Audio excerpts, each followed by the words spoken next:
یہ صدقہ جو ہے بیماریوں سے شفا کا باعث بنتا ہے۔ نبی سامنے ارشاد فرمایا داؤ مرضاکم بالصدقۃ، تم اپنے مریضوں کا صدقہ کے ذریعے علاج کرو۔ ہمارے طبی جماعت کے ایک امیر تھے، ان کا نام تھا فیدین محمد صاحب، بہت پرانی بات ہے، میں اس وقت سرمت کی عمر کا بچہ تھا اور حکیم صاحب ہوتے تھے تو ان کے پاس میں عربی پڑھنے کے لیے جایا کرتا تھا۔ تو کئی دفعہ میں بیٹھا ہوتا تھا تو آتے بھائی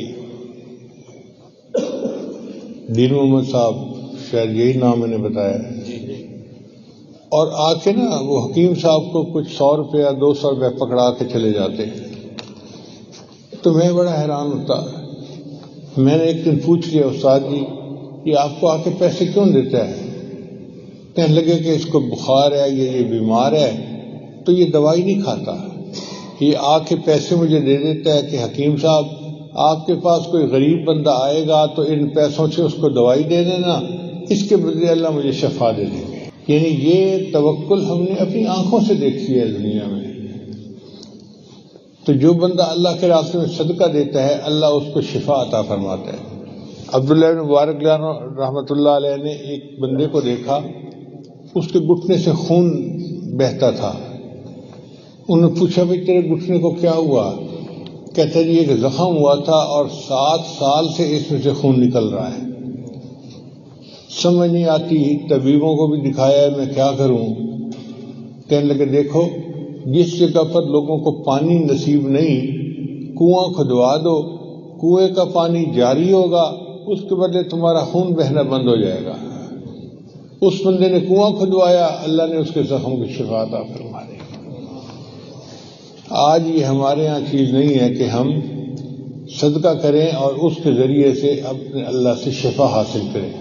بھئی شفا دوائیوں میں نہیں ہے، شفا دینے والا اللہ ہے، وہ شافی ہے۔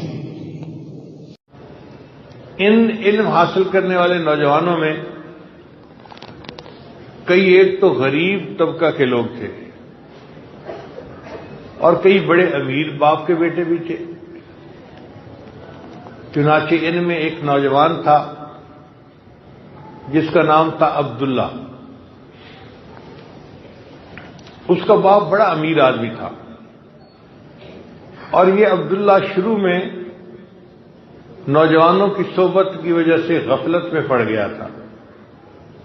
ماں باپ ان کو بڑا سمجھاتے کہ بیٹا نیکی کے راستے پہ آؤ، لیکن چونکہ یہ سونے کا چمچ لے کے پیدا ہوا تھا منہ میں، پیسے کی بہتات تھی، اس کو پرواہ نہیں تھی کسی چیز کی۔ یہ ہر وقت اپنے دوستوں کے محفل میں رہتا اور وہیں پہ وقت لگاتا۔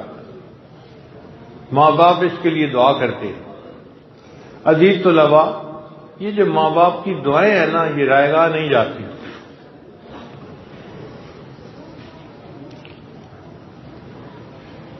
جس خوش نصیب کو یہ مل جاتی ہیں کبھی نہ کبھی اپنا رنگ ضرور دکھا دیتی ہے۔ چنانچہ ماں باپ کی دعاؤں کا رنگ ایسا چڑھا کہ ایک دن عبداللہ کے دل میں خیال آیا کہ مجھے نیک بننا چاہیے اور علم حاصل کرنا چاہیے۔ تو عبداللہ اپنے والد کے پاس آیا، ابو آپ مجھے کہتے رہتے ہیں تجارت کرو تجارت کرو، میں نے تجارت کا ارادہ کر لیا ہے۔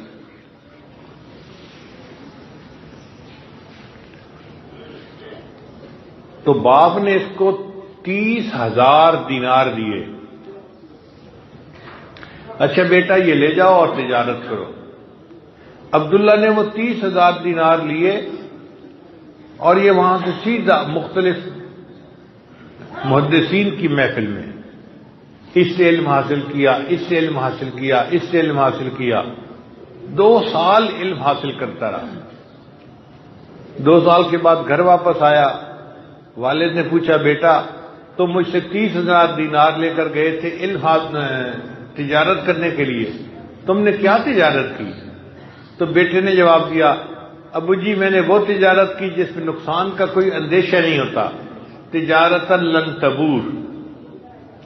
باپ سمجھ گیا کہ یہ اچھی صحبت میں وقت گزار کے آیا ہے، تو باپ نے 20,000 دینار اور اس کو دیے اور عبداللہ ابن مبارک نے وہ بھی طلب علم میں گزار دیے. ہم آپ اپنے اساتذہ کی فہرست بنائیں نا کہ زندگی میں کتنے استادوں سے پڑھا تو ان کی تعداد 100 سے 200 ہوگی. میں نے ایک دفعہ موٹا اندازہ لگایا تو مجھے یہی سمجھ میں آئی کہ 100 یا 100 سے کچھ اوپر یعنی 200 کے اندر اندر بس اتنے استادوں سے ہم نے زندگی میں پڑھا ہوگا. لیکن یہ عبداللہ ایسا تھا کہ جس نے 4000 اساتذہ سے علم حاصل کیا اور اتنا بڑا یہ محدث بن گیا کہ جب یہ امام احمد بن حنبل کے پاس ملنے کے لیے جایا کرتے تھے تو امام احمد بن حنبل خود اپنی مسند سے اٹھ کے کھڑے ہو جاتے تھے اور عبداللہ کو بٹھاتے تھے کہ میری بجائے تم اس حدیث کے مسند پر بیٹھنے کے زیادہ قابل ہو. آپ سوچئے کیا ان کے پاس علم ہوگا. یہ عبداللہ امام اعظم ابو حنیفہ رحمۃ اللہ کے شاگرد بنے، بلکہ ان کے جو 40 خاص شاگرد تھے ان میں یہ بھی شامل تھے. اور ان کے بارے میں محدثین نے اتنے تعریفی الفاظ کہے ہیں کہ میرے استاد مجھے سنایا کرتے تھے کہ امام بخاری کے بارے میں وہ الفاظ استعمال نہیں ہوئے جو اس عبداللہ کے بارے میں استعمال ہوئے. اللہ نے ان کو وہ جلالت شان عطا فرمائی تھی. پھر ایک وقت ایسا آیا کہ ان سے حدیث پڑھنے والے طلباء وہ دور سے اس طرح آتے جس طرح چیونٹیاں کھانے کی چیز کے اوپر آتی ہیں. ایک درس میں 40,000 طلباء ہوتے تھے. اب یہ جتنا بڑا مجمع یہاں بیٹھا ہے نا میرے اندازے میں یہ 4 سے 5,000 ہوگا. میرا ایک اندازہ ہے موٹا، غلط بھی ہو سکتا ہے. تو ہمارا مجمع 4 سے 5,000 کا اور ان کے حدیث کے درس میں 40,000 طلباء عام ہوتے تھے. اللہ نے ایسی قبولیت دی. حضرت شیخ حدیث رحمۃ اللہ نے لکھا ہے اس زمانے میں ساؤنڈ سسٹم تو ہوتا نہیں تھا کہ ایک بندے کی آواز سب تک پہنچ جائے. تو عبداللہ جو تھے وہ حدیث پڑھتے تھے، پھر اور لوگ مکبر بن کر ان کی آواز دوسروں تک پہنچاتے تھے. یہ جو مکبر لوگ تھے ان کی تعداد 1200 ہوا کرتی تھی. اتنے بڑے مجمع کو حدیث کا درس دیا کرتے تھے. ان کے ایک دوست تھے، ان کا نام تھا اسماعیل رحمت اللہ علیہ. وہ فرماتے ہیں کہ میں عبداللہ کے ساتھ مل کر حدیث پڑھا، لیکن جب میں ان کی قبولیت دیکھتا تو حیران ہوتا کہ جن استادوں سے اس نے پڑھا ہے ہم نے بھی پڑھا ہے، اور جتنا ان کو کچھ یاد ہے وہ ہمیں بھی یاد ہے. ہماری طرف لوگوں کا رجوع نہیں، ان کی طرف لوگوں کا رجوع اتنا کیوں زیادہ ہے. وہ کہتے ہیں کہ میں 2 سال عبداللہ کی زندگی کو قریب سے دیکھتا رہا اور 2 سال کے بعد میں اس نتیجے پر پہنچا کہ عبداللہ کی زندگی میں اور صحابہ کرام کی زندگی میں صرف ایک فرق ہے. وہ فرق کیا کہ صحابہ کو نبی علیہ السلام کی زیارت کرنے کا شرف حاصل تھا جو عبداللہ کو حاصل نہیں تھا. اس کے علاوہ عبداللہ کی اور صحابہ کی زندگی میں کوئی فرق نظر نہیں آتا. یہ وہ نوجوان تھا جس کا نام پھر مشہور ہوا عبداللہ ابن مبارک رحمت اللہ علیہ. تو یہ امیر زادوں کے بیٹے تھے جو علم حاصل کرتے تھے.